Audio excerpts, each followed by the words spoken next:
Hello, and welcome to the Elevated Nonsense Podcast, where we intrepid weirdos discuss all the strange things in our universe. Hi, I'm Sparrow. This is my first time hosting, so if it goes terribly, that's my bad. Well, you're past the point that's important. Yeah. Nailed it. All the rest the creative director, Caleb. All the rest can kind of get ad-libbed. That is super fair. Let's go ahead and do our little Patreon shout-out. Shout-out to JD for who being are you our... with? No, I'm doing the shout-out first because I've decided that, and that's how it's listed in the That's how it's listed in the bullet points, Caleb. If you want me to die, if you want me to die, keep doing it your way. But do know that I will keel over. Fair enough. Would you like to introduce yourself first, then? No, go ahead. All right, well, shout out to JD for being our Patreon subscriber at the, the Tree Hugger?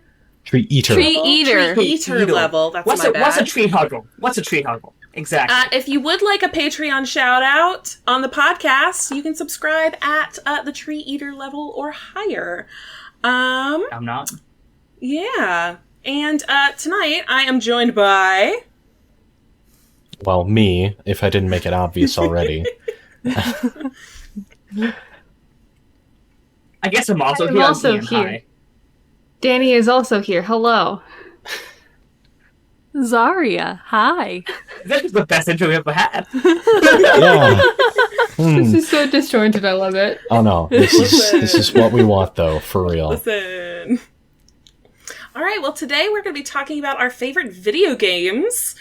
Which is a highly anticipated topic from all of us. Unfortunately, Cass and Neptune both had some last-minute commitments come up, so hopefully we'll be able to hear some of their thoughts on their favorite video games in the Discord. How dare they be reliable employees? I know. Listen, right duty now. calls. They both had to go be capitalist betas. Yeah. You know it's how still it is. my theory that We gotta shame them. Yeah. Cass is training to die in a ski accident. I'm manifesting it. Every episode is getting closer. No, we still have 22 years before that's supposed to happen, though. Yeah, but I want it to happen the correct way. He needs to be really, really good at it. If you're not aware of what we're referring to, this is something from last week's Patreon pre-show, where Iain prophesied, pardon me, thank you, that that Cass will die in a skiing accident in 2044. So, oh my god! Look forward to that. Poor Cass. Love you, Cass. But yeah, speaking of the Discord, I believe Sparrow was going into a segue about that. Yeah, we do have a Discord for Elevated Nonsense. The links for which I believe are in the episode description / notes. Obviously, we are on all major streaming platforms. You can follow us on various social media. That's also linked in the episode notes. I think our Patreon link is also there as well. Yep, and then our merch store on Redbubble is also there, nudge nudge. That is right. New designs probably coming soon. At least one with a brand new meme that we posted in the Elevated Nonsense Discord. It's pretty good. Based on one of Ian's interesting dreams from last episode. Zarria is showing off, as you will see in the YouTube version of this episode, her baseball cap, and Iain is showing off their magnet. Yes. And remember, everyone, you can, of course, you have freedom of choice. You can choose not to help us out. But remember, I am living in your walls. So you want to reconsider. Okay. Just saying. That little tapping that you hear? That's us. It's all Iain. I'm in your walls, I'm in your walls, I'm in your walls, I'm in your walls, I'm in your walls. Okay, Iain. All right. If anyone is putting this on as they go to sleep at night, they're going to have some dreams and nightmares of their own. And the villain I'm just playing the role God's given to me. Of course. Of little chaos gremlin.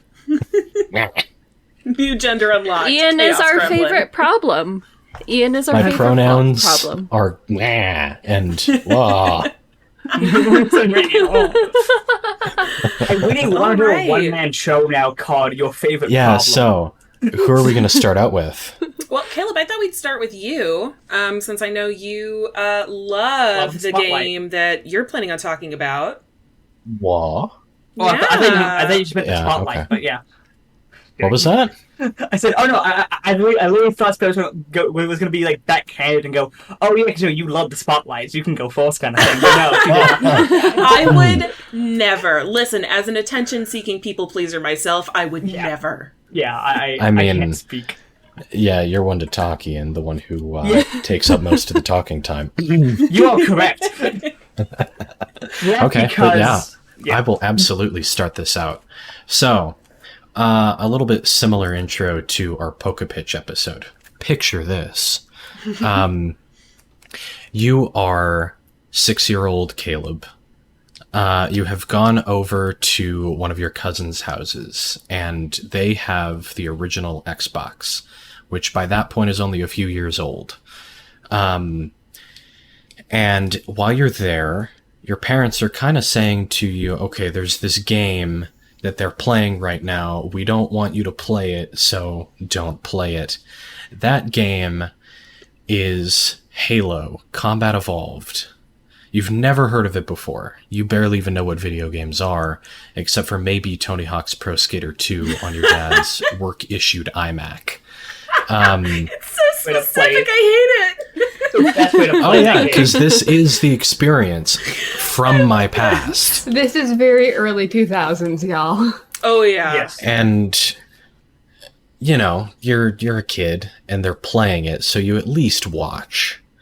You go downstairs to where they've got the old tube TV that's probably, I don't know, I won't list off how large of a TV it is. That's getting but like one of those big specific. Giant, like it's But yeah, standalone. it's like a bit of a honker. Those are the dimension of the foot TV thick. right now. I know you know it. Yeah, pretty hefty chunk, either way. But, and this game is up on the screen. And as you're looking at it, you're thinking, this is unlike anything I've ever seen before. I need this in my life. And then similarly, around the same time, Halo 2 comes out. And your dad has a work buddy who lets him borrow an Xbox and Halo 2. And so you get to watch / a little bit play Halo 2 as well. This started a lifelong obsession with Halo for me. And so the one favorite game that I'm going to talk about in the most detail right now is definitely Halo 2. Now, you may be wondering, kind listener or fellow podcast casters, why Halo 2 specifically? Hey, Caleb. Why Halo 2 specifically? Yeah, thanks. Halo Dose? I really needed that. Thank you. We know. It helps. The people want to know. Yeah. Hold the mic out. Oh my goodness.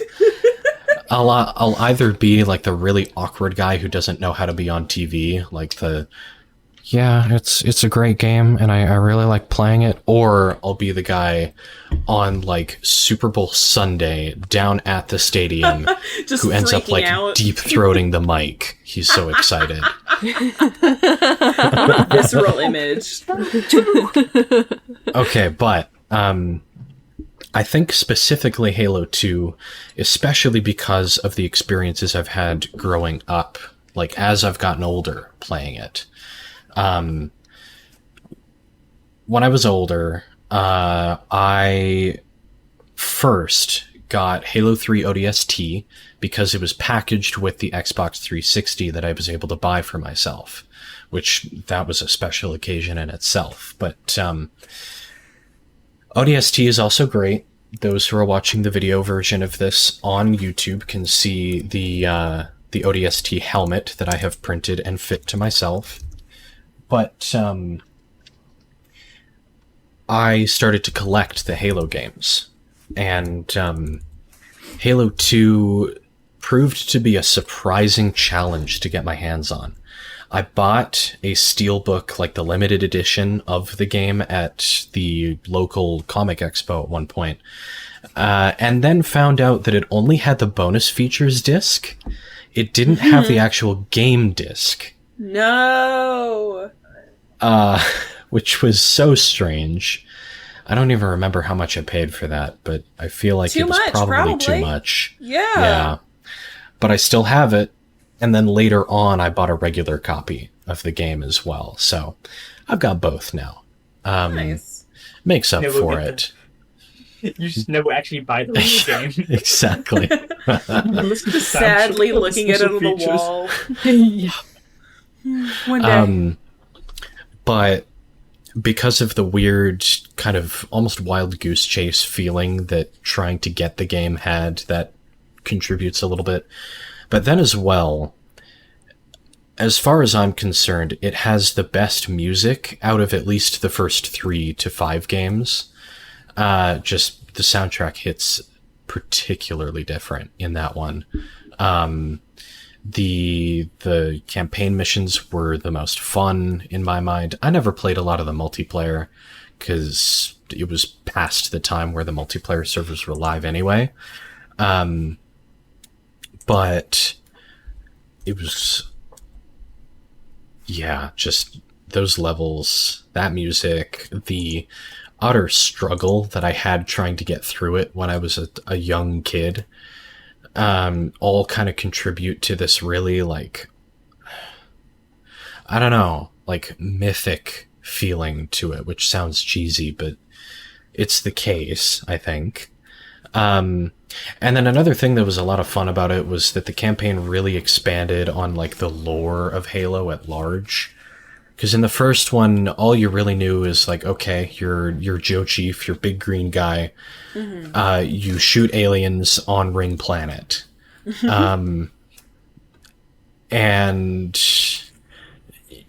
the aliens might be interested in this ring world because it has religious significance to them, ? But you don't really know why they're fighting you, why they really care about the Halo ring or anything like that. And then Halo 2 cracked open all of that.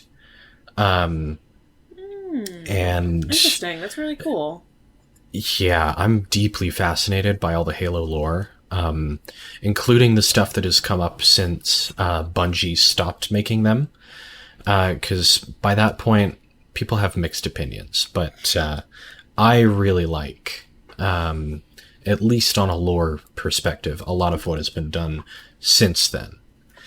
And then I remember as well that with Halo 2 in particular, my family were in between houses because our new place was getting built, but then we had to go stay at other people's places. And so one of the places that we went, the bedroom that I took over from this one guy, he had an Xbox and Halo 2 in there. So I remember being the little rebel kid, quote unquote, and staying up super late in the night playing Halo 2, and I don't even remember what difficulty it was on, but I remember dying a lot. And when I look back, I think I somehow was playing on the hardest difficulty. Oh my No, god. you were just playing on normal and just really sucked. I mean, that's also very, very likely. I was How old were you really when bad. what's happening? 9 or 10 at that point. So, yeah, That's really I was funny. not good by that point. But, yeah, there were other stories about living at that place. One where our whole family had the flu. I threw up on myself in bed and then didn't want to bother my parents. So I slept I know that. in that. Yeah. It's awful. Yeah. That's as far as I'll my go with that God. one. But Danny's like, I can't look at you anymore. that wasn't a good time. Kindred spirits. I am reconsidering our marriage. If you have to leave, I I understand. can't believe I let you touch me. Like, my God. That was 13 years ago, okay? But, He's only done it once since then. oh, It's on the I baby's see. day of birth. I didn't even know about that one. But, as I've gotten older, obviously I've had more income to be able to get stuff. eventually I want to get an original Xbox so that I can play the original version of the game. But for the time being, the Master Chief Collection, which I've talked about before, is on PC as well. And that includes Halo 1, 2, 3, ODST, Reach, and 4 in one package for like $50. Nice. It's fantastic. It's a really good deal. It's so great. And there have been enhancements and improvements. Like the Master Chief Collection came out in 2014, which also lined up with the 10th anniversary of Halo 2. So it was packaged with Halo 2 Anniversary, which is one of the best remaster jobs that I've ever seen in gaming. All of the stuff stuck to the aesthetic of the original game, unlike Halo 1 Anniversary. That's a hot topic. Hot Topic, the store? It's my favorite. But, yeah, it stayed true to the art style and the music and all that sort of stuff. It just did a great job. And then over the years, further improvements and the actual release of it on PC at all came around. And just, my love for Halo cannot be stopped. It's his favorite song, guys. Beyonce's Halo. Hell yeah, I was going to say. That reminds me, too, of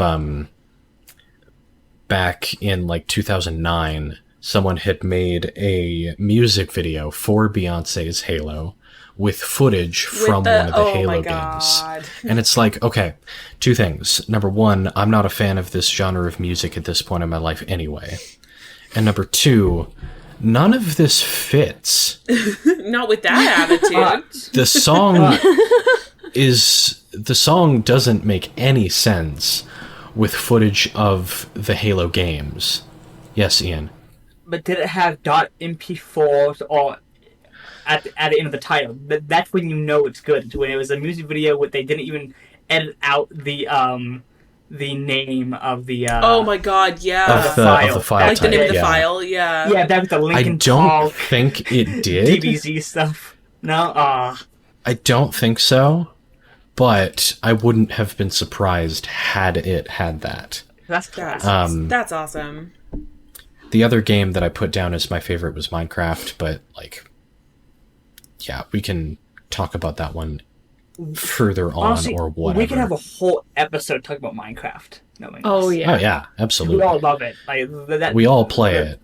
Yeah. Wait, Sparrow, do you play it? I don't actually. I used to play the like free mobile version, which obviously is shitty, but you know. I mean, it isn't anymore, but it was at that point. It wasn't great. Yeah. My brother was really into it, which totally makes sense for him. I tried it on the Switch because that's the only thing I can play it on. I really don't like the Switch controls for Minecraft, so I don't see myself playing it until I actually have like a PC. I mean, you can play it on your Mac. Can I, though? Because my Mac can barely handle The Sims. How much RAM you got? I'd have to look it up. Maybe. Yeah, we'd have to see what kind of specs you have. How old is your MacBook? It's actually not that old. This is one of the 2020 MacBook Pros, so it doesn't have one of the M1 chips. It still has an you'd be Intel 5, fine. But yeah, you'd be completely fine. Maybe. I've got a crappy old laptop and I can play Minecraft. All right, fair enough. I'll check it out. Yeah, I mean, you know, you might have to buy it again, but yeah, I mean, the free version was fine. So, but yeah. Yeah, there isn't a free version anymore. Yeah. No, I know. Yeah. But part of the reason that I bring that up, like why I'm focusing on that right now, is because we have a server that is technically branded as the Elevated Nonsense server. So, yeah. In time, now I want to make we will like get a Sparrow as many nest. of us on there. I'm going to make a tree house, and it's the nest. Exactly. Dani's putting together her... I'm becoming the ultimate lava witch. Yeah. Dani's putting that's together perfect, 'cause her I'm a witch bog hut. Witch. Perfect. I'm doing sort of a Yeah. steampunky built into the side of a cliff type thing. Ooh, very cool. Because we also have a bunch of mods on the server. Two of which actually add steampunkish themed technology. That's really Immersive and create, right? Create and immersive engineering, yeah. yes. Yeah. But anyway, Minecraft's great. Halo is just... So much of my interest over the years has been influenced by 1, Star Wars, and 2, Halo. And yet you might say that Halo was the original Minecraft. You'd be wrong, but you could say that. But you might say that. Extremely wrong. You can say it. It is a string of words that make grammatical sense. It is sentence. Yeah. But it is has correct incorrect. structure. It's all factual. In fact, on the topic of loving Halo, I'm currently rereading one of the original novels. Oh, man. I was going to It ask you. talks if you read the basically novels. about the backstory of the Master Chief and of humanity's struggle with the Covenant, the aliens. Good old John Halo himself. That's right, Joe Wait, Chief. Mr. Halo? Mr. Halo, the guy Please, from Fortnite. Mr. Halo was my father. You can call me Joe. Halo. John Halo, the guy from Fortnite. Oh, man. Oh, Man. yeah, Halo's been through a rough history since Yeah. 2011 on, basically. But I still love it to bits. Glad. Yeah, I'm trying to look around. I know I've got more stuff on the shelf back here. Yeah. I've got like a Master Chief action figure. I have a couple other You Halo got that 3D novels. printed helmet. I have the helmet Yeah. that I can. For those of you who are finally listening at home actually and not put on my watching, head. you should check out the YouTube video because Caleb is currently, as we speak, putting headphones on top of a 3D printed Halo helmet on his head, Spyro, and can it's wild. I can So barely as hear. host, I can you was about to describe ask it if in you could detail? hear anything through it. Barely, as host- not enough. As host, can you describe exactly what it looks like? Phil? Yeah. Like, in From the lots of detail? front, if anyone is familiar with the Pokemon Cubone,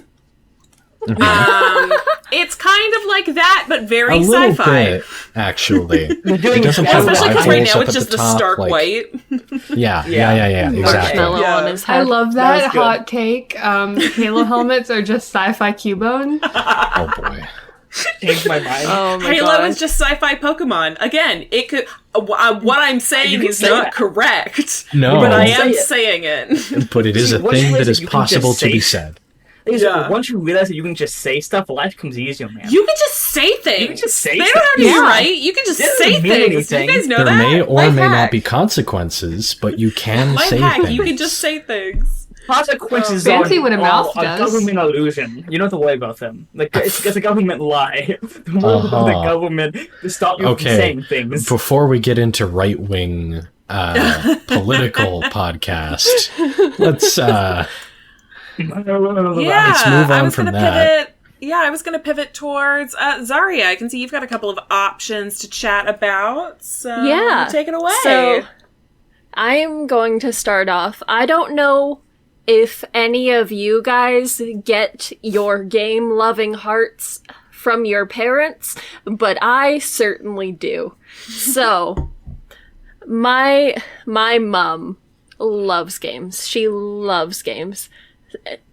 My first memory ever, my first memory of being alive and being here on this earth is from when we were living in Kelowna, and I was like maybe 2 or 3 and I was really sick. And I just remember sitting in mom and dad's bed with like a bowl in case I threw up and I couldn't make it to the bathroom. And with good mom old just puke like bowl. playing one of the Ratchet and Clank games and like watching mom play Ratchet and Clank and sick as all hell. oh my god, we had such Ian is different having a childhoods. reaction. I love Ratchet and Clank. Ooh. Sorry. My mom played all of the Ratchet and Clank games. She loves the Ratchet and Clank games. She's played all of The Last of Us. She's played Uncharted. She's played a lot of definitely a games. Sony person by the sounds of it. We've had all of the PlayStations except the PS5. So like, yes. Can't get them yet. No, I think that's fair. So yeah, like when I was little, one of the first games that I played that I can remember is the original Spyro the Dragon on like the PS2. Oh, and I absolutely loved it so much. I never got very far into it. I really, really sucked at it. But amazing every once in a while, I would be at like somewhere and I couldn't quite finish it. And I remember just asking Mom, like, Mom, can you help me, please? And Mom would take the controller and she would beat it for me. And, so I definitely very much got my gamer loving heart from my mom, and that's so wholesome and sweet. That's like you know what people talk about, like core memories. That's right there. Yeah, that's definitely one of them. That was a core memory. Yeah.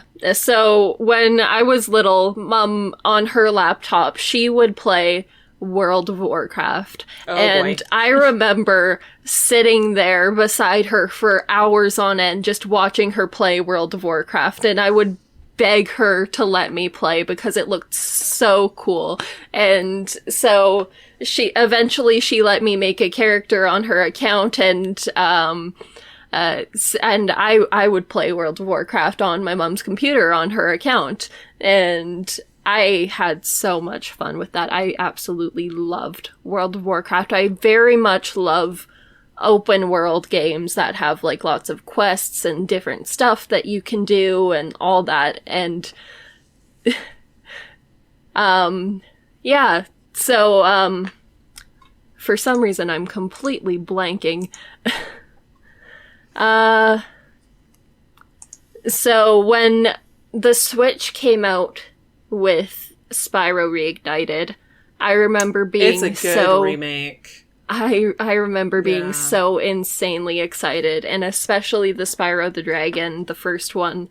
It's so well done. It's exactly how I remember it being from when I was a kid. And I heard it was a really good remake. Of course, like, the graphics are better and the controls are better, but it's exactly the same. Exactly. Like, and I absolutely love it so much. And I don't know what else really to say about it. Like, it's just an incredibly good game. And, like, it seems like it's just, like, so loved that, the reasons that you love it have kind of just become more of a nebulous concept. Mm-hmm. Yeah. Like, you can feel the love you have. Like, us here, we know you love this game. I can feel it penetrate me. That sounded weird. I meant I didn't hear my call. I'm so sorry. I apologize. Okay. Permeate might have been a better word to use there. Yes, that's the word. This just in, Zarria has penetrated Iain. Oh boy. Yeah. If only. Okay. But yeah, that's for the pre-show. Very much. I very That's much for got our spicy my Patreon. I'm just saying it doesn't belong in a regular episode. But yes, sorry, Zarria. I very much got my love of games from my mom, and I really wanted to talk about that a little bit because, like, that, I guess, just shaped me a little bit in a way into, like, who I am today. Because, like, I'm not sure if I wasn't exposed to, like, games and all that kind of stuff when I was little, if I would be into them now as much as I am, you know? Like, but yeah, Mom she's played all sorts of games. She loves, like, Ratchet and Clank. She used to play Jax. I can't remember. It was one of the PlayStation games, like this alien dude. I can't remember anything else about it, but I remember it always looked super cool when she was playing it. And yeah, I know the one you're talking about for sure. Yeah. and like Ratchet and Clank, Jax, Uncharted, The Last of Us, all those games she absolutely loves. And seeing her like play games and have so much fun with them, and even when she was like frustrated and with them, or like if it was difficult, it still very much like I could see how much she enjoyed them, so I wanted to get into that as well. And yeah, that's awesome. I love that. I like that. I think wholesome. I love that. I think it's funny because I think I'm sensing this trend happening. And not a bad one at all. Like we're going for favorite video games, and so much of what makes a favorite video game is the nostalgia factor, which is really interesting for someone like me. I didn't grow up playing video games. My parents really didn't want me playing them. Like my first gaming system was like the Wii when I was like in middle school already, maybe even high school. So it's always really interesting, like, comparing other people's experiences with, like, growing up with games and, like, hearing what their favorite games are and why versus, like, my own reasons, because I don't have the nostalgia factor for a lot of that stuff. But yeah, it's really cool hearing you guys, like, talk about how, like, the impact that because I have stuff, obviously, that had that impact on me. It just wasn't video games, specifically. Yeah.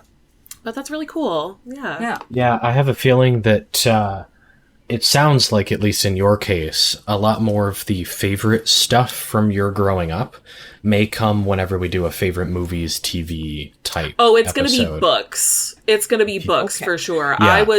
That's also going to be a book. Good episode. I was a voracious reader as a child, like obnoxiously so. Would go to sleep straight up with like, my mom would be like, don't keep books under your pillow. I wouldn't have one book under my pillow. I would have a stack of like 7 to 10 and then like another like set just pushed up against, because we were in bunk beds. So I had a bunch like pushed up against my wall.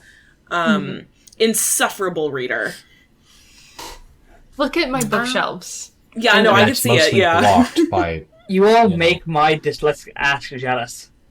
Yeah. This isn't even all of our books. No, we have another shelf, but that has most of our like nonfiction and other stuff. Self-help books and stuff like that. That's in our bedroom. Nice. All right. Well, Zarria, do you have anything else you want to like follow up on, or? I think I'm good. Yeah. Nice. Well then, Iain, why don't we move on to you? Tell us about your games. Okay. So it all started probably in the year 1826 as a Victorian child in the factories. No. 4 games, no. Yes, my favorite game was the cotton gin. Yes. I asked my taskmaster if I could have more gruel. Please, sir, can I have some more? Some more. Yes. No, I kind of similar to Zarria's. My dad was a big gamer of it. My mom, not so much. My dad was a big one. But I wasn't really a gamer at first. I just watched him play. I watched my dad play games. The ones I really played were the Lego Star Wars ones. Because, my dad was a big Star Wars fan, so any Star Wars games we had. Yeah. And Star Wars is goated. Those are also masterpiece of a game. Amazing. Oh. Goated with the sauce. Like, we'll see if that's outdated by the time that people listen to this. As a kid, I just had like a weird kind of like, oh, I can't play this yet. Not because I wasn't allowed to, because like I didn't have the skill level to. I didn't realize that you play my them, fingers don't move like that yet. Exactly. I was like, no. This is, and also it's kind of like how I bond with my dad was watching him play games. I was like, oh, cool, and because I'd always get him to name all the characters after me. So when they say, Iain, you helped save, I'm like, I did something. Yay! And Iain loved it. I love that! And that's how See, I my became memory. narcissistic. No, I'm just kidding. That's how I became narcissistic. No. It's just, I love that. I loved, like, going, hey, like all Zelda games, Link was named Iain. All the ones he played, it was that, like, saving the time. Oh, I love that. I love this idea of doing that. It made me really happy. And my dad could see that, so he would keep doing it for me. But I started playing some games. I'm just going to talk about Ratchet and Clank for a moment because you mentioned it. Ratchet and Clank A Rift Through Time was the first game I ever beat. I'd never beaten before that moment. I'd never beat another game without someone's help. That's the first one I sat down myself and no, I'm going to figure this out, and I did. It took me a while. It took me a few days, but I finally did it, and I remember being, oh, I can do this. That's awesome. But I think the games I've listed are kind of my eras of gaming. I went through some eras of gaming there. And the first one I want to talk about is Knights of the Old Republic, which if you're a Star Wars fan, you know Star Wars Knights of the Old Republic. It is one of the best Star Wars video games that has ever existed. One of the best. The only Followed closely by the Lego Star Wars games. Yes. Honestly, though, in a lot of ways, yeah. Yeah. They're also just for two very different audiences, but... Yeah. 100%. Yeah. Like, it was one of those, like... That's the whole... I think I mentioned this before, maybe not on the podcast, but I've mentioned that's where the name Capto came from. It was from Star Wars Knights of the Republic. My whole nickname was based off that game. Because I didn't know much about it. I was like, oh, look, I want to be a captain of a ship. What's a good captain name? I don't know, Capto, as my friend said. You know what? Yeah, sure. Capto.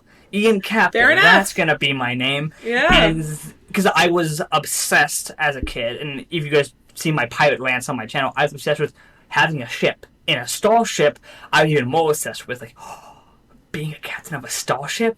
That'd be awesome. And any game that can let me do that, I love it. And you could kind of do it in Star Wars Old Republic. Like, you had your ship. You had droids in your ship. Yeah. It was enough for me. Like, I could roleplay the rest of it in my head. Like, yeah. No, totally. I have this. So that was kind of my intro to RPGs, I think, was that one that got me into RPGs. And then we go to a game called... Has anyone ever heard of a game called Mabinogi? I'm guessing not. It is a Korean MMORPG by Nexon that also did MapleStory. Yeah, I know MapleStory. I was hardcore. Oh, into yeah, MapleStory I know MapleStory. I like MapleStory too. Mabinogi was one of those that goes, oh, I love MMO. Like, I did RuneScape, did all that, but Mabinogi was this one that it added it a thing called life skills. So it wasn't just I think I played Mabinogi. You've unlocked a memory for me. But it was a lot of there's like, oh no, a lot of lumberjacking, a lot of like, social skills you could do in MMO, and not, yes, I can see your face going. I remember it, yeah. Yes, and not many other, like, MapleStory wasn't really like that, at least at the time, and RuneScape kind of had some of it, but not enough. But Mabinogi did, and me and my friends would play that religiously. I mean, we would get home from school, go on the computer, and we'd play that. I'd ignored so much homework just to play that game. I loved it. I had characters, we had backstory, we had all those cool things we'd do. We'd make guilds. It was just this thing. I had a lot of MMORPG to play. I played the Pirates of the Caribbean MMORPG. I played Toontown a lot as a kid. Oh, wow. Yeah, you are the worst person I've ever met on Toontown. You know that meme, right? Yes, I do. Yeah. Ian is just unlocking so many core memories of mine. Toontown scared the crap out of me. If you remember, there was a place in Toontown which was this like corporation place. I hated going. It was all black with like smoke pilling, like a Victorian kind of like very factory. Like Industrial Revolution. Yeah, and it was the hardest part of the game. Like, oh, this terrifies me. I was legit scared. I would not go there. Yeah. That's funny considering the way you started your segment. I know. And your personality now as well. I know. Yeah, I love being my like fake hypocalipus personality. It's so funny to me. Oh yeah. No, it's just one of those things where, especially in games, this kind of tangent, but still goes along with it. Do you like get really connected to your characters in the sense like whenever you fall in a video game, I feel it in my stomach. Like, I have to look away when I fall in video games, or if I get hit. Like, my body just does a weird thing. It just, like, my brain cannot go, oh, this is a game. My brain does not, it jumps past and go, oh, I'm in this thing right now. So I've always had a really good disconnect in that sense. I was actually talking about it this morning where, I've always been able to very much disconnect a game from real life or a show from real life. I know it's not real, but like my body still does things for it. Like it's just the sensory thing of like you've been focused on controlling this person in a screen. Yeah. I mean, I don't necessarily have that kind of a disconnect, but I for sure have that moment where you like it's like you look away from the screen and it's like you're pulling your face out of the screen. Yeah. And then you're like, whoa, like the world is real around me. Whoa. That's happened more to me lately with VR, actually. Yeah, VR just that's the only thing that has sucking out gotten the me to game. really do that, at least in my adult life. I can't really remember about when I was a kid, but because that is a more immersive, like fully immersive experience, I do get that a bit. But like that's just always been something that's happened to me is I get immersed in stuff easily, whether it be a game. Like if I get immersed, I'm immersed. Like it is just. Well, you also have a neurodivergency that involves hyperfixation, right? Yeah. There you go. I mean, that's You know, my flavor of ADHD doesn't do that for me. Yes. So. Yeah. Exactly. Versus like my flavor is absolutely like deep, intense hyperfixation. So Yeah. No, and, mine still has hyperfixation, but not to that level. Not based in physical senses, forgetting what is real. Okay. Yeah, like gotcha. I used to stream Minecraft a lot, going to the Minecraft thing, and one of our friends, Alec, would always go, "You play Minecraft so cautiously." Like, because I'm generally scared that if my character gets hit, I'm gonna feel it. If I fall down, I die in real life. Yes, it is. Like, if VR you die in the really game, you gets die in me. real life. VR if you die in the game, you gets die in me. real life. Yeah. Like I'm already immersed in the game for that, but VR, it takes me a while to get in and out of that. Like I have to give me a minute. But So when we do finally all meet up in person, I will bring my Quest. No, I have my Quest with me as well. We're gonna have to designate one of the Airbnb I completely rooms forgot as, that you also have a Quest. Yeah, we still need to play at some point together. Yeah, we do. Yeah, but so after MMOE, because that was my MMORPG era, which I did fall out of eventually. Next was I have it. Where was really fast? If we do that, we're gonna need to set aside like one of the Airbnb bedrooms to be like purely the like sensory deprivation decompression chamber. Unless, of course, it's just at one of the homes that we've been able to afford with our podcast money. Hey guys, if you want to be able to buy us a content creator house, if you want us to become the next Hype House, you should consider subscribing to our Patreon. Welcome to specifically Keep at the Nonsense. highest tier. At the highest tier, and also at the highest everything tier. else we do. Like, you should also consider just Venmoing us money. We should specifically find a castle or like an 18th century home or something, like a big manor home. There's actually a Facebook page that like posts agree. those on Facebook and like the listing price. And if they're in the middle of nowhere, they're well under. Like I've seen a couple that are well under like $500K. We need to stop doing this because we will do this. I know us. That being said, we would do they're this in if the we keep middle of joking about nowhere. it. Okay, but Sparrow, do you remember in the, what episode was it? The Alleged Pets episode, where I talked about the fantasy town that I want to open up. That's true! Middle of nowhere. You're right. We can just find a gorgeous manor house in like the middle of Idaho. What's it doing in Idaho? I don't know. Everyone make this happen. Please. Yeah, so you have and we will call it Keep Nonsense. Like you have to support and that's where we'll host Elevated Consense every year. Yeah. Yes. Oh god. Oh my god. But you also have to go for to anyone everyone unfamiliar. else's stuff. Oh yeah, that's not con, right? For anyone unfamiliar, Elevated Consense is going to be our convention. Oh god. It's going to start as just the 7 of us meeting up to like potential. We're going to try to meet up in the next year or so. Maybe JD to, like, try as to well. Who knows? Yeah, try to do some just live invite along in-person JD content. because why not? Yeah, but then eventually, maybe that's another Patreon reward. At a certain level, you get the invite to Elevated Consense. I mean, either that or it's just a stretch goal for however much money we make or however many patrons we have. Yeah. That's fair. Because you can do stuff like that on Patreon. Yeah. Because you can set up goals. And so to make that happen, go to our Patreon, but also you have to support us all on our individual stuff. Go to everyone here's Twitch channels. Come watch D&D every Friday and donate and sub to me so we can get money for that brand and combine it with the money from our other brand, can get the brands together. Yeah. Basically, all of your income now belongs to Elevated Nonsense. Elevated Nonsense Incorporated. Uh-huh. We're all gonna be... I mean, once we do start making enough money from all of this, we will have to form a business. Go ahead, Zarria. Yeah. I feel like we're super off topic. We Oh, are. 100%. Yeah. Yeah. Okay. It happens. We are. This is what happens when you gather a bunch of neurodivergents into one Discord call. This is why it is elevated nonsense. Yeah. Yeah. Yes. That is why we true. have the allegedly yeah. pets episode. Yeah. Thank you for Okay, bringing but us yeah. back to the topic then. Ian, going kind back of guiding to... us back. Yes. Yeah, guiding us back on Yes. topic. Ian, I think... Did you have another game you wanted to talk about? Oh, yeah, I'm getting now. So after my MMORPG era, I got into a love that I didn't know I had, which was strategy games. Specifically Civilizations 5. Oh, no! Because I was fuck as a kid, I played Civilizations 5, but I didn't like tutorials. It's like, oh, I'm gonna skip the tutorial. And I was like, man, this game sucks. Who would play this? You can't do anything. Then years later when I played it and played the tutorial, oh, it was gameplay. I love this game. Funny how that boy. works.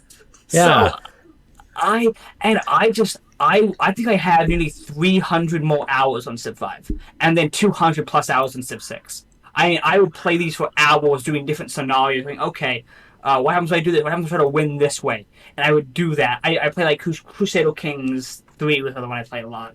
I love those kind of games.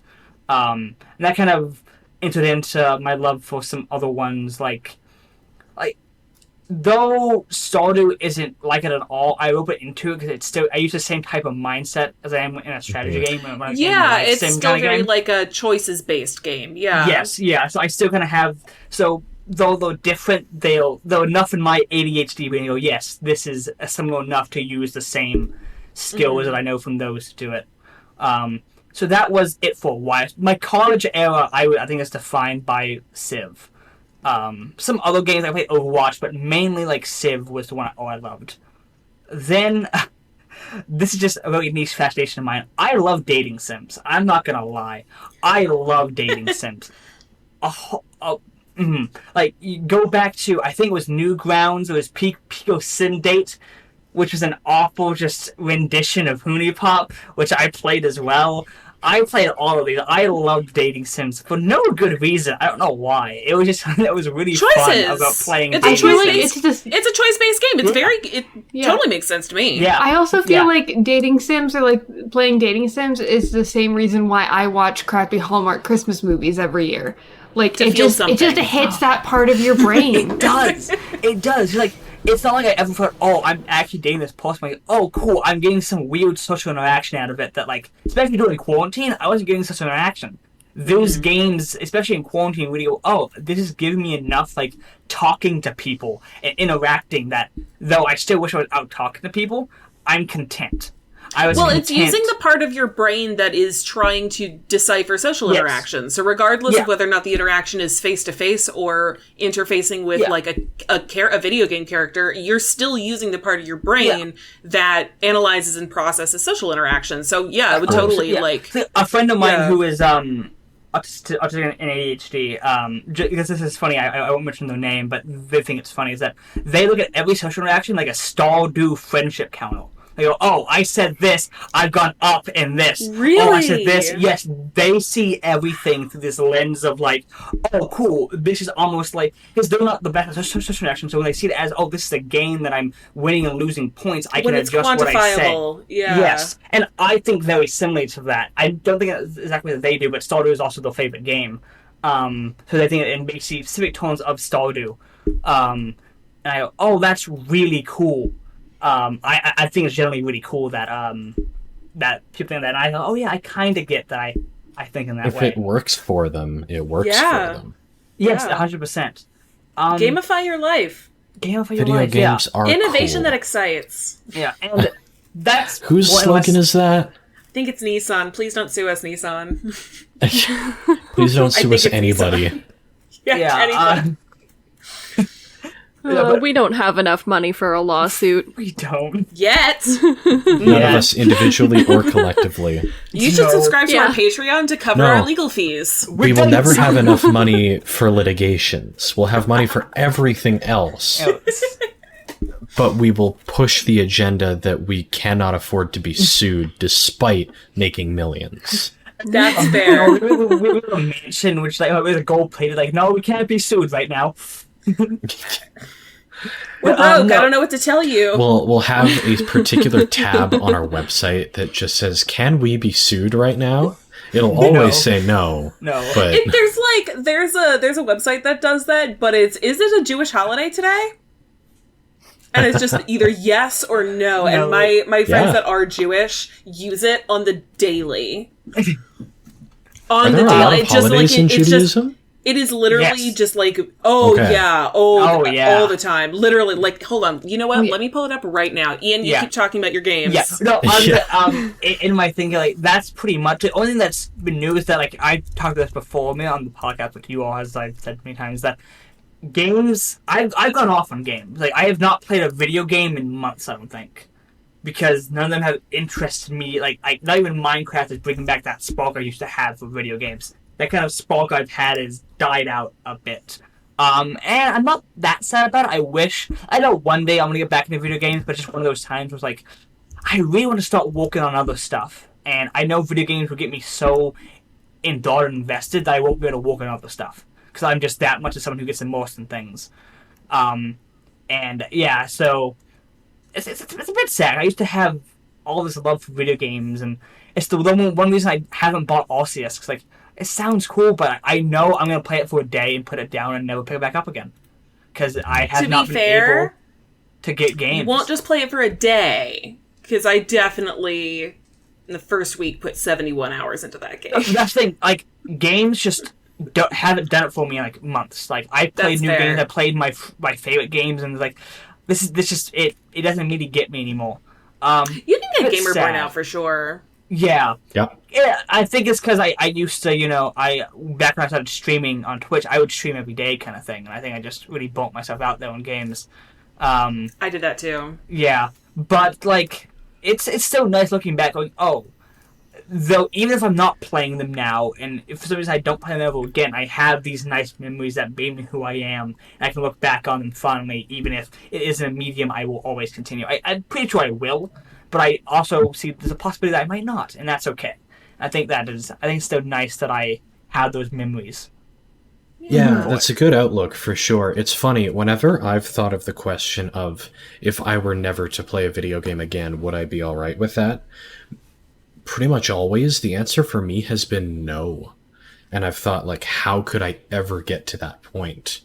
Because, for one thing, video games are such a safe space and a release for me as well. That just, like, I don't ever see a time where I won't be playing them at least a little bit. It's weird. Yeah. Dani, you want to go next? Sure. I just, like, Ian unlocked such, like, a part of my brain that I didn't remember I had, like, with the whole Mabinogi stuff. Now it's time to lock it back up again. Well, because I come from a fairly, like... So help me! Anyways. But I come from a fairly large family. I'm the third of 4 siblings. Wow. Yeah. So, me and my siblings, like... We were always, like, a Nintendo family. We had, like, pretty much every Nintendo console since the Game Boy Advance and the GameCube, like, that era of games. Yeah, we had a lot of Nintendo consoles, but sometimes, like, we always, like, especially when we were growing up, when we were all... Because from the oldest to the youngest, there's a 7.5-year difference. So, like, from, like, that middle school, elementary school age, when we were all around there, we would all just play video games together. Like Mario Kart, stuff like that. So, like, those are just so ingrained in my head. And, like, when MapleStory and Mabinogi came out, we would all play those together on our laptops. And so that just unlocked such a memory in my head when I remembered, oh, that was the game. Yeah, so most of my favorite games are Nintendo games because that's what I played. I remember just coming home after school and playing with my siblings. They're kind of the ones that you've been closest to ever finishing as well. Yes, because one thing about me is, like, I like video games. I enjoy playing them, but I suck at them, and I am notorious for getting to the end but not actually finishing video games. Yeah. I have 98% completed Skyward Sword on the Wii. Really edging that game. because I made it all the way up to the final boss and then just never went into the boss fight because I was too much of a wimp to do it. So I have only ever completed like 3 video games in my entire life, and they are all Pokemon games. That tracks. Yeah. Good job. Yeah, so Pokemon is one of my favorite game series. Like I just love them because Which ones did you finish? Pokemon Black. I finished that one twice because that was the first one I owned myself. Oh, Because the other Pokemon games, like, I would just steal from my siblings, because there's only, like, 3 in a generation, and I was the last one in my family to get into Pokemon. So I would steal their games. Like, I say steal, but I would borrow them.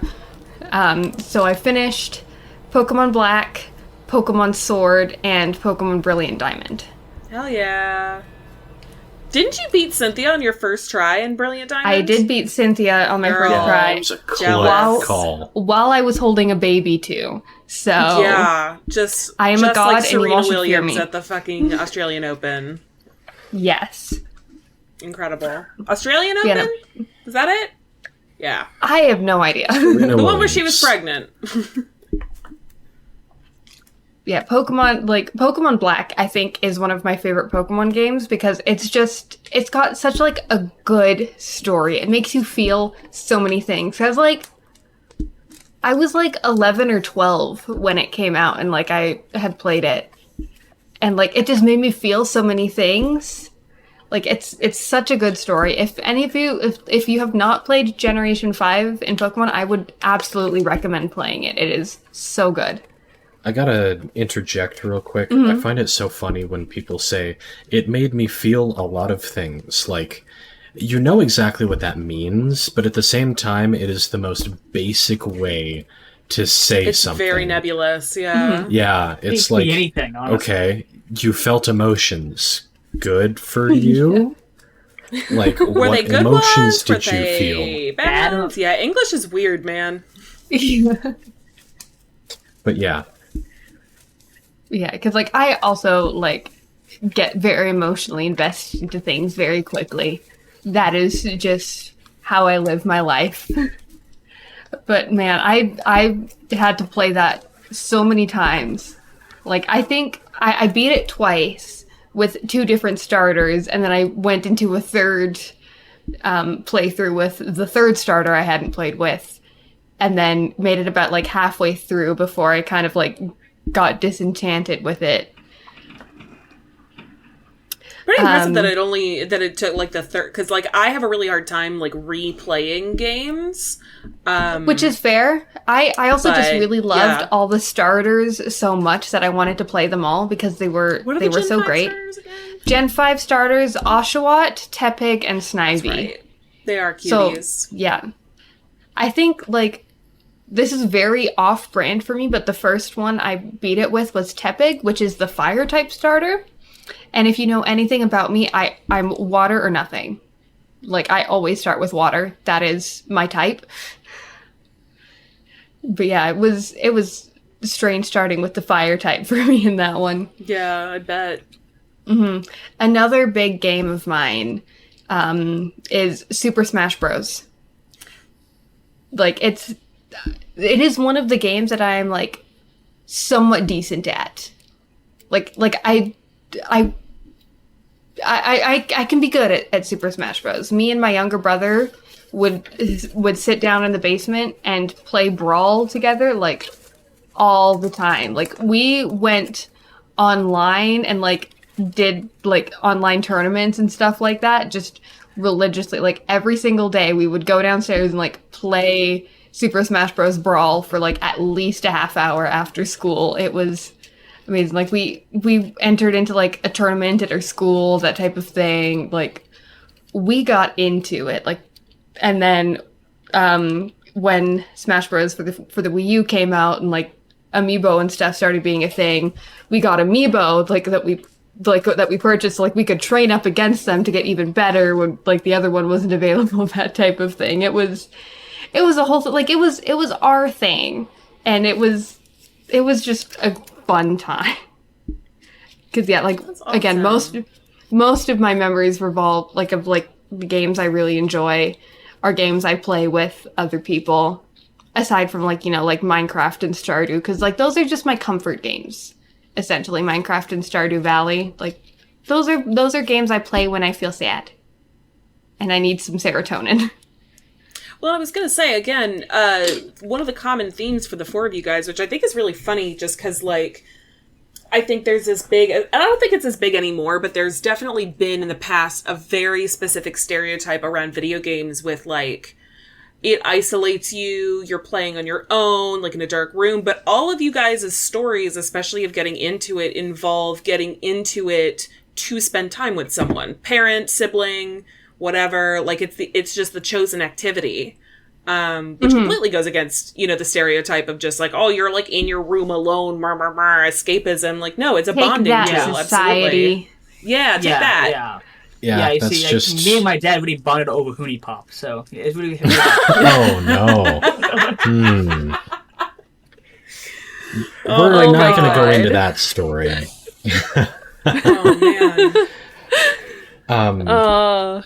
But yeah, it really is just the boomers who don't get it that really wanted to push that narrative of video games are isolating and mind draining. No, video games are so wholesome sometimes. Well, not to mention, depends on the not game. to go on a mini rant, but it's also that's the generation that was telling us oh, it's not safe to go outside, there's scary people in the street, but then they're also the same generation that turns around and they're why are there more kids playing outside? Well, you told us it wasn't safe, my dude. Yeah, that's a good point. So we're inside, you told us. We won't turn this into one of your stream rants, because otherwise, no, we won't. Everyone's mics will begin to peak for one thing. Yeah, and we will be here for another couple hours. You have to monetize that on your own place as well, Yeah. Get money from Yeah.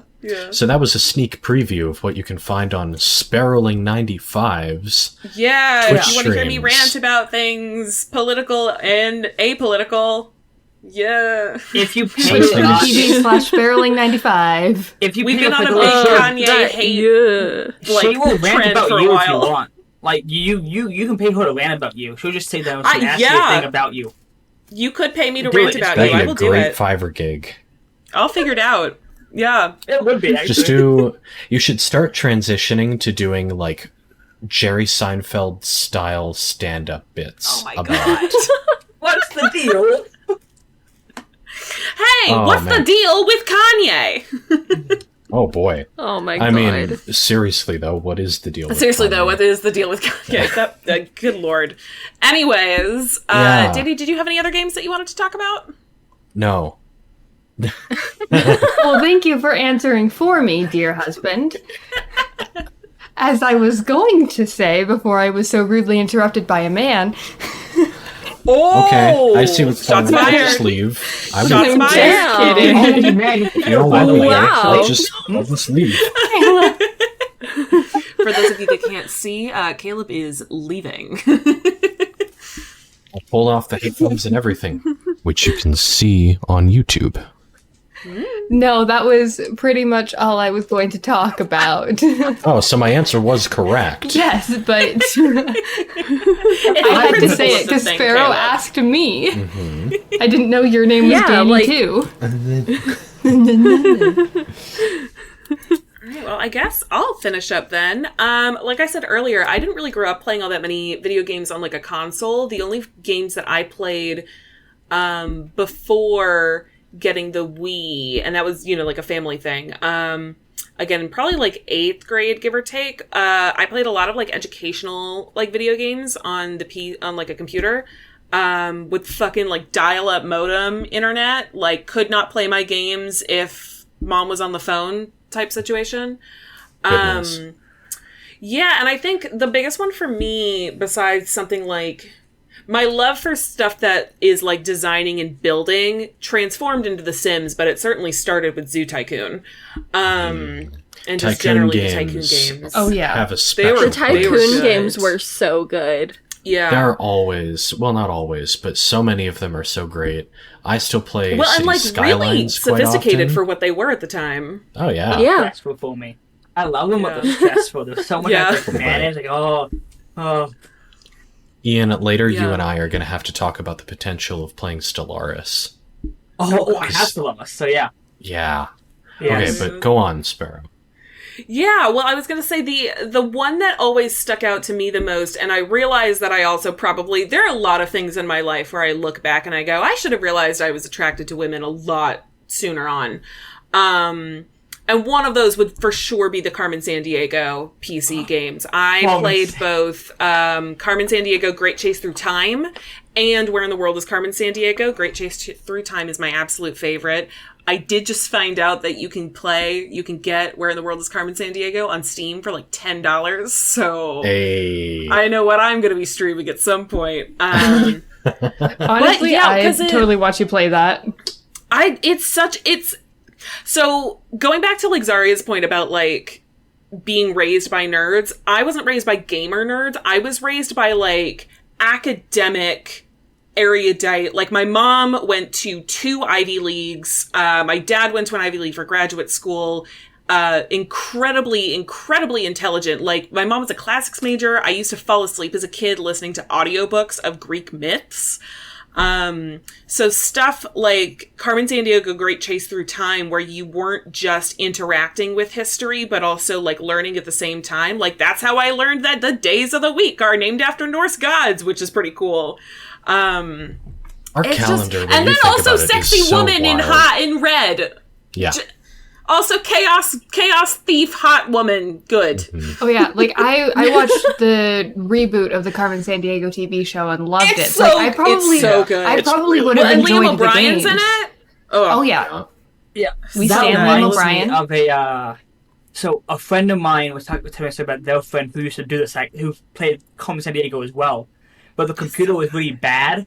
So couldn't handle it. So every time they would play it, you could physically see the computer going, no. The computer going, can't hey, what if we this. didn't? And it would shut off on its own because they're like, no, you've been playing for too long. I can't handle this. Oh my god, that's brutal. Yeah, it was just like, and I remember when I started taking Latin in middle school, I learned really like what the forum was.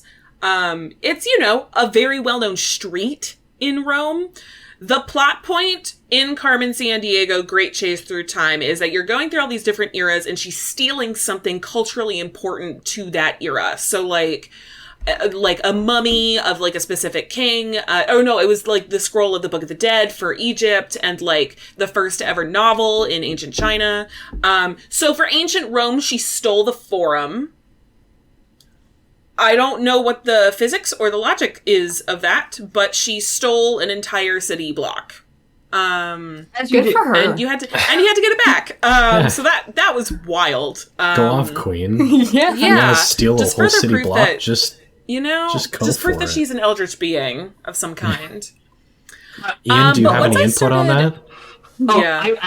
Listen. I do know her, yeah. What does she smell like? Have you ever smelled a stall dying? No. Then I can't explain to you. I'm sorry. Oh man. It's very common sense.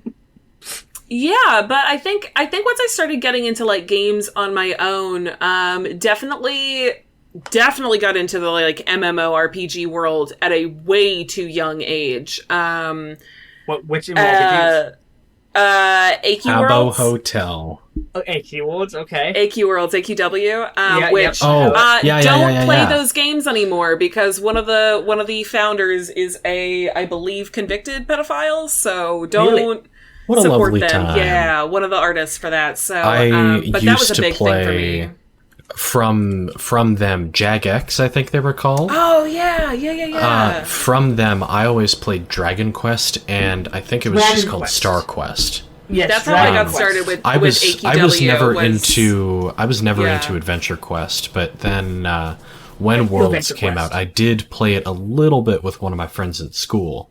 Yeah, but yeah, I was a much bigger fan of Dragon Quest and Yeah, no, 100%. I play too much Adventure Quest. You unlock something in me, Caleb. I'm playing too much Adventure Quest. Yeah, I just, like...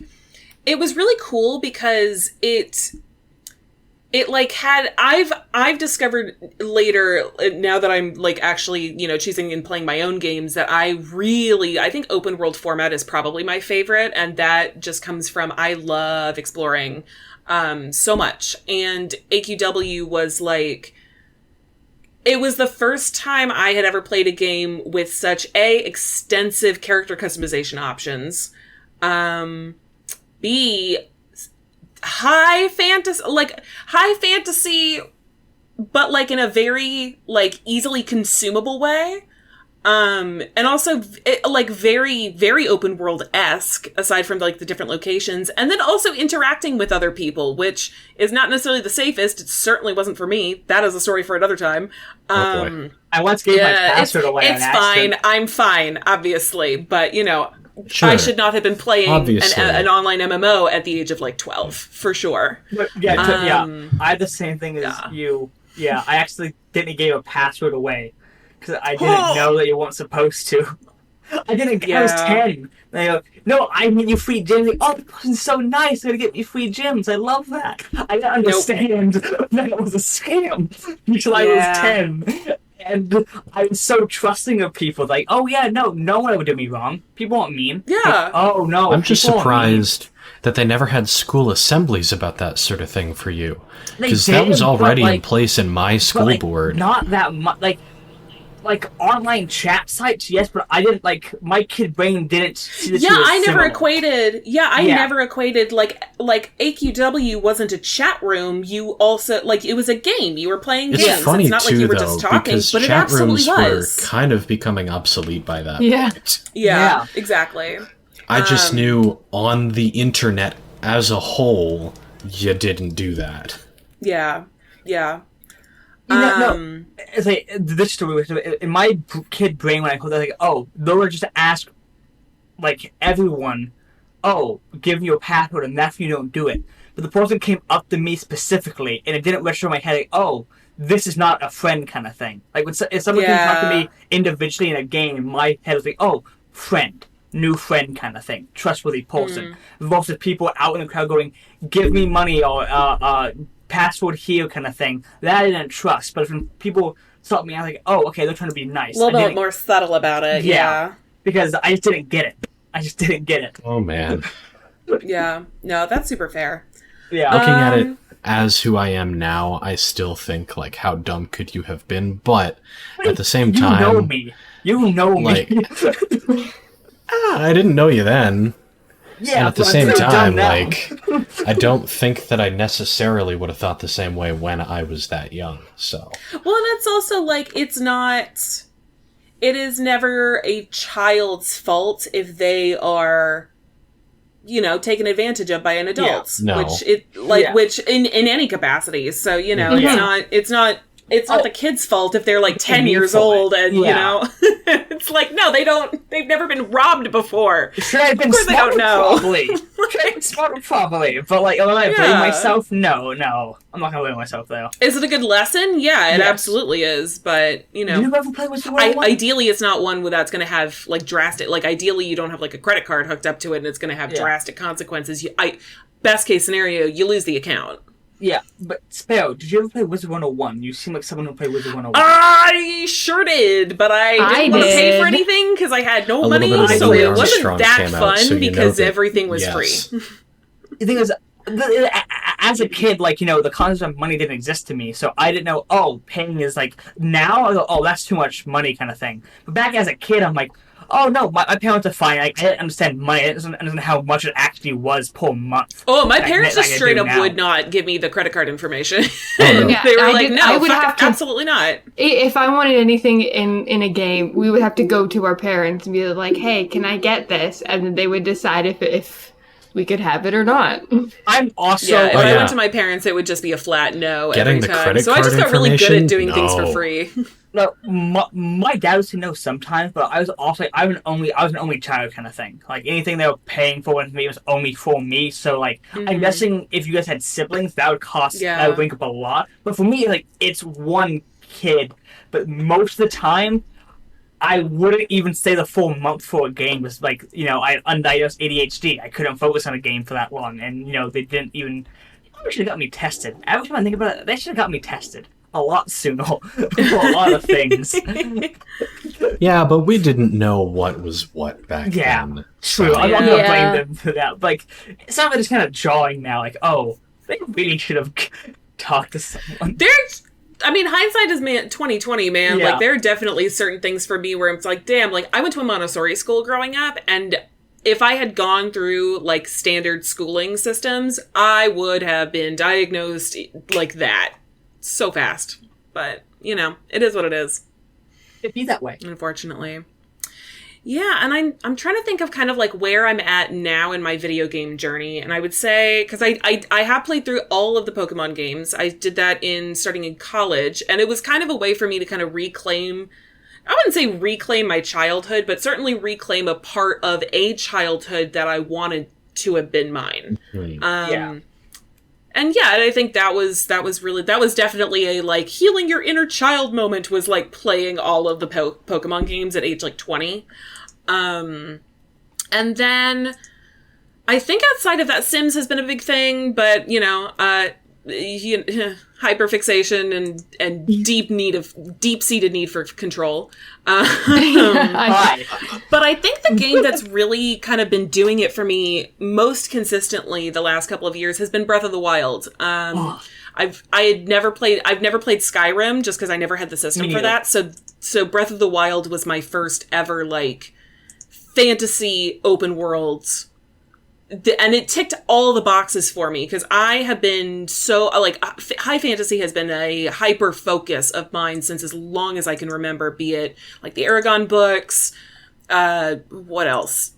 Just anything. Lord of the Rings, whatever. And Breath of the Wild was the first game that I really played that like really hit on all of the like hero's journey. Yeah. Points in a way that for me I had never experienced a game do before. Also, it's stunning. The gameplay is great. Like it's a masterpiece of a game. It absolutely is. Yeah, I love the story so much. I'd say right now it's. I think right now it's. I will say this: I've played through completely on the regular version, and I'm kind of going back to Dani's thing about never being able to complete a game. I don't complete games because I know that when I do, I'm not going to want to go back and keep playing it. So I've done all 4 of the Divine Beasts on Master Mode, and I'm like refusing to do Calamity Ganon so that I can just kind of like so that I can basically 100% the game. Yeah. I've never had that mentality. Yeah. It's just like a weird thing of like... I also don't have like a problem rewatching going movies. back to a game. Yeah. I'm not a big book rereader. I rewatch movies sometimes. I have a hard time rereading books as well. I wanted to mention as well on the topic of books, and of course we'll talk about this in a favorite books episode, but Sparrow, I need to get you to read some Brandon Sanderson at some point. I know. I have soon. Listen, I now have 3 people in my life that are telling me that I need to read Brandon Sanderson. So my best friend, you, and the guy that I'm seeing. That brings up the question too, though, and we won't go tangential too much into this, but which Sanderson books are we all suggesting? I've been told Mistborn by 2 separate people. One of them probably being me, because Mistborn is my all-time favorite. One of them I think is you. One of them I think is the guy that I'm seeing. And then my best friend has a bunch of Sanderson novels. I don't know that he's recommended one specifically, but he's just kind of generally been like, you'd really enjoy this. So it's on my list of things to do eventually. Everything that Sanderson has written, as a general rule at least, is really good. And if it's not like breathtakingly good, it's at least very enjoyable. It's breath-stoppingly good. I have as in you die. But that is a topic for another episode. Yeah. Well, I'm gonna go on saying like I had the exact opposite of Sparrow's thing. Like I can rewatch or redo anything almost immediately. If I watch a show, I can immediately go to a friend's house and rewatch an entire season, even if I bitch it in the hour beforehand. I can do there's nothing in my brain that stops me from doing that. For me, it's a very case by case kind of thing. I've been able to do that again with the Halo games. Yeah. Go figure. Yeah. Yeah. Yeah, the only show I've ever been able to do that with is Friends, which I have seen in its entirety upwards of 20 times. I will straight up there was a point in my life where, because it's the perfect background noise for me, because nothing bad ever happens in Friends. There's 10 years worth of content, so it's not like it gets recycled all that often, but I've certainly had situations where I'll finish the season 10 finale, wait about 45 minutes and go, what do I want to watch now? And put on season 1, episode 1. And just start it all over again. I feel this Community a lot. Because that's my favorite sitcoms, Community. We all have our comfort shows. Yeah. Yeah. That's a good episode idea. Comfort shows. Comfort shows? Oh, yeah, that is a great idea. I can talk for days about Abby. We're definitely doing the casting each other in sitcoms episode at some point. Yes! Looking at the time, though, we'll probably want to wrap this up. I think, I was going to say, I'm pretty much done, so I think we're going to wrap up. Okay. Yeah, very cool stuff. I like talking about favorite things, because, the thing with talking about people's favorite stuff as well is that you really get to tap into not only, what makes someone act the way that they do, but, you see the passion in them when it's they very talk. intimate. Oh, yeah. Now, I just want to do, a string of, favorite blank episodes. Yeah, it might be a good idea at some point. As I tell my friends, this is the best podcast for neurodivergence, because we're always talking about our favorite things, and you really get We're all neurodivergent. Yeah, you really get to experience that. I've said this before, I'll say it again. The sexiest thing that you can do, in my opinion, is talk about something that you're passionate about. Yeah. Shut up, Caleb. Yeah, it's to talk about something you're passionate about. And especially, it takes a certain level of trust and vulnerability, at least on my end, to trust someone with something that you love. So I always have the experience of, if someone is trying to share with me something that they love and they're passionate about, I don't have to get it. I'm just happy that they're happy, and I will active listen my ass off. Will I know anything about what's going on? No, but I'm going to be an active as fuck listener. Yeah, I find that it's a mixed bag with my attentiveness sometimes, and I'm kind of sad about that, because I want to show someone that I really care that they are passionate about this thing, but it doesn't. It takes some conscious effort. Now, I will say that, I definitely will find myself zoning out, but if I go into a conversation with the knowledge of, this is something they're passionate about, and I want to be able to have, 3 talking points about it with them, that helps. The thing is, it's like when I have a lot of friends who are very scientific-minded, I don't get that. They're engineers, they'll go for me on concept, I don't get it. I'm trying my best to listen and understand. Science stuff, cool. That sounds cool, dude. I don't know, but this is great. Space I'll listen awesome. to it, but I can't comprehend what they're saying. Okay. Yeah, I think this is a good point at which to end. So, Sparrow, with the privilege of introing also comes the privilege of outroing, for which there is no written I noticed routine. that. So, You just gotta vibe with it, you know? Yeah. Bye, fuckos. yeah. But in all seriousness, thank you all so much for listening to this week's episode. Again, you can find us on Discord and various social media in the episode notes / description. And if you were at all interested in hearing about Cass and Neptune's favorite video games, I would highly recommend joining the Discord and asking them there. So yeah. Until next time, I suppose. See you guys later. Bye. Bye.